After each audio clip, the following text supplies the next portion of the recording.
Political میدان میں سیاست کیسے کرنی ہے اور گیند کو باؤنڈری سے باہر کیسے پھینکنا ہے وہ کوئی حافظ صاحب سے سیکھے۔ پہلے اعلان تھا 11 مئی کا کہ لانگ مارچ ہوگا اسلام آباد تک، اب اعلان کر دیا گیا 22 مئی کا کہ کراچی سے اسلام آباد لانگ مارچ ہوگا۔ اچھا، اب اس کے پیچھے بھی بہت بڑی پلاننگ ہے۔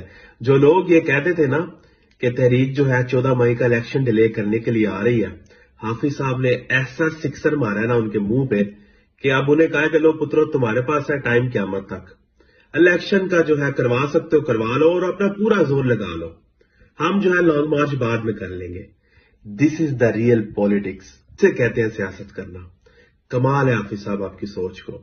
That's why he inspired me a lot, کیونکہ وہ ہمیشہ جب بھی بات کرتے ہیں نا حافظ صاحب، وہ ٹائم پر بات کرتے ہیں اور ٹائم سے جو ہے نا اپنا رول پلے کر دیتے ہیں۔ اب ان لوگوں کے جو ہے سینوں میں مروڑے پاڑے ہوں گی، کریمپس ان کے سینوں میں پاڑے ہوں گے کہ یہ حافظ صاحب تو